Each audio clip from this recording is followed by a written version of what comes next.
Est-ce que les États-Unis auraient connu une croissance trop forte en 2024 ? On rappelle plus 23% sur le S&P 500. Est-ce qu'on n'est pas en train d'assister à ce qu'on appelle le soft landing ?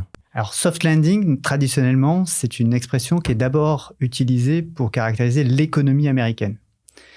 Et le gros enseignement de 2024, c'est qu'il y avait un débat entre soft et hard landing. Et en fait, le résultat des courses, c'est zéro landing.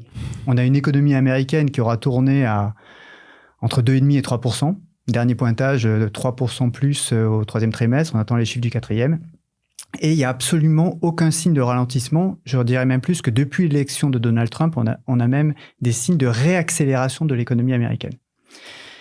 Donc c'est normal que dans une configuration dans laquelle on s'attendait à un ralentissement, ce ralentissement ne se produit pas et au contraire, on a plutôt même l'impression que ça réaccélère, on ait un marché américain qui accélère lui aussi. Évidemment, il ne peut pas faire 23% tous les ans. Donc 2024 va rester exceptionnel. Mais ce qu'on peut se dire, c'est que c'est pas parce qu'il a fait 23% en 2024 qu'il va faire 0 ou moins quelque chose en 2025. Chez BlackRock, par exemple, on a plutôt une vision positive des perspectives de performance du marché américain en 2025. Pour différentes raisons. Il suffit de regarder, par exemple, la croissance des résultats. Les analystes anticipent 15% de croissance des résultats aux États-Unis pour les entreprises américaines. Si vous faites 15% de croissance des résultats, en gros, votre marché, vous vous attendez à ce qu'il fasse autour de 10-15 sur une année donnée à valorisation égale. Donc, dire que le soft landing arrive, moi j'aurais plutôt tendance à dire non du point de vue économique, au contraire. Du point de vue marché, certainement une forme de ralentissement de la hausse, mais pas une correction, en tout cas, c'est pas notre scénario central. L'assurance vie, c'est simple, c'est l'enveloppe d'investissement préférée des Français. Le problème, c'est que la plupart des contrats sont bourrés de frais. Frais de versement, frais de gestion, frais de contrat, frais de support, frais d'arbitrage. C'est un véritable millefeuille indigeste auquel vous allez faire face. Combinés, ces frais peuvent vite atteindre plus de 3% par an pour les acteurs traditionnels comme les grandes banques. Si vous suivez cette chaîne, vous le savez, 3% par an, c'est près de 60% de manque à gagner sur 30 ans. C'est exactement pour cette raison que j'ai lancé un contrat d'assurance vie avec des frais bas. Les frais de gestion commencent à 0,99% et évoluent en fonction de votre abonnement Finari. C'est simple, ce contrat, c'est l'un des moins chers sur le marché pour la gestion profilée. Et pour les fans de gestion libre, cette dernière arrive bientôt avec des frais encore plus bas et surtout, si vous souscrivez à une gestion profilée aujourd'hui, vous pourrez bien sûr passer à la gestion libre lorsqu'elle sera disponible. Cliquez sur le lien dans la description ou scannez le QR code qui s'affiche à l'écran afin de démarrer l'ouverture de votre contrat. Tu l'as dit, on a connu une année exceptionnelle en 2024, notamment grâce à l'IA.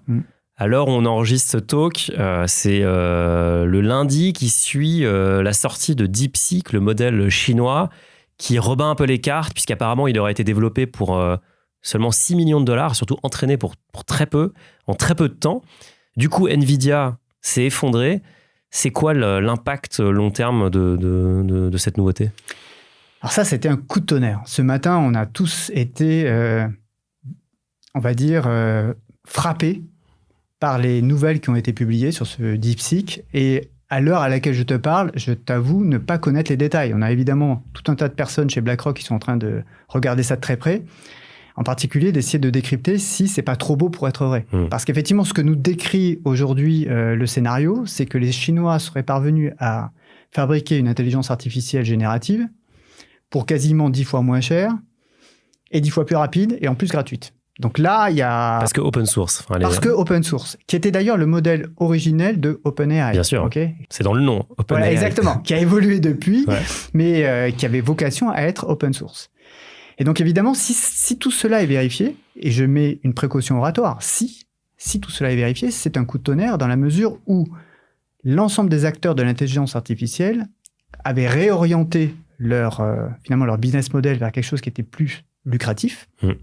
Et surtout, planer une forme de certitude sur les marchés selon laquelle les États-Unis avaient un avantage compétitif quasiment irrattrapable dans le domaine de l'intelligence artificielle. Donc déjà, premier enseignement, si c'est confirmé, c'est que la Chine est au niveau, voire est allée au-delà de ce que les États-Unis avaient été capables de faire. D'où la réaction de Nvidia. Nvidia, à l'heure où on se parle, je crois qu'elle baisse de 13 à 15%.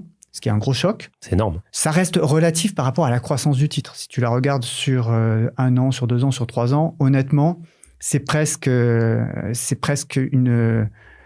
qu'on appelle une virgule dans une trajectoire qui a été exponentielle. Donc, on verra comment le titre réagit après quelques séances. Nous, c'est pas forcément quelque chose qui nous inquiète outre mesure à l'heure à laquelle je te parle. Mais très certainement, c'est quelque chose qu'il va falloir regarder parce que la deuxième incertitude, au-delà du fait que on avait tous la conviction que les États-Unis avaient un coup d'avance et finalement, ils n'ont peut-être pas.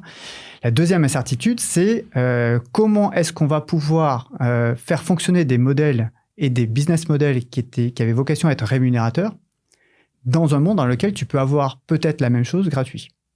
Et donc, évidemment, va se poser assez vite la question de savoir ce que vont faire les États-Unis, si tout cela est vérifié, par rapport à ce nouvel entrant.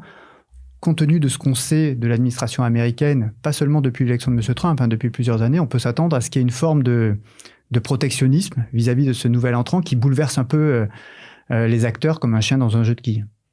J'imagine que l'année dernière, la collecte sur les ETF IA, elle a été très forte. Est-ce que c'est une tendance qui est en train de se prolonger ? J'ai vérifié les chiffres et honnêtement, non. Pas tant que ça. Tout simplement parce que la plupart des investisseurs, et aussi bien les particuliers que les institutionnels, ont regardé l'IA, l'arrivée de l'IA, les acteurs de l'IA, avec une forme de scepticisme.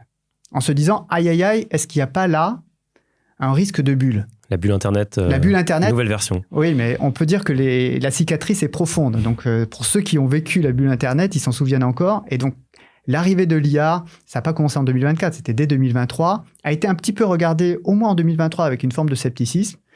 En 2024, il y a eu un certain nombre d'acteurs qui ont plongé dans la piscine et qui sont montés dans le train.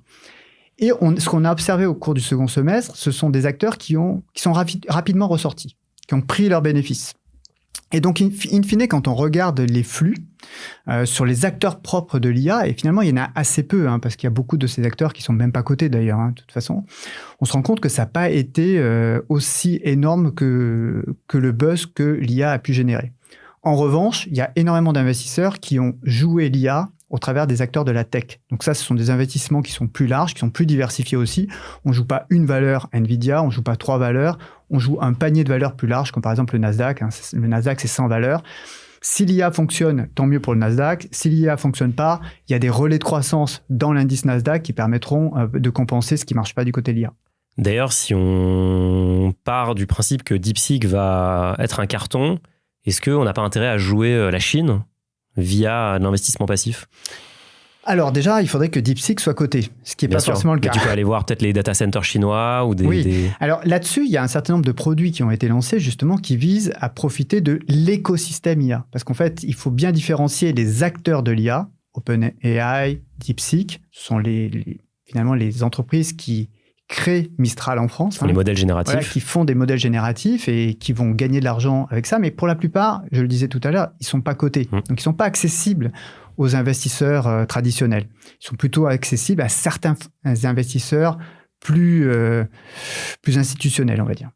En revanche, évidemment, et c'est le point que tu soulignes, il y a tout un écosystème autour de l'intelligence artificielle. Il y a l'écosystème des puces, il y a l'écosystème des data centers, il y a l'écosystème de l'infrastructure électrique et numérique qui permet de supporter... Et énergétique, qui permet de supporter toute cette innovation. Et là, pour le coup, on a vu émerger des produits qui sont justement orientés sur ces écosystèmes. Alors là, on peut s'attendre effectivement à ce que du côté de la Chine, si l'arrivée de DeepSeek arrive et se confirme un succès, à ce moment-là, il y aura évidemment, comme on l'a vu aux États-Unis, une forme de phénomène d'entraînement de ces acteurs annexes et connexes à l'intelligence artificielle chinoise.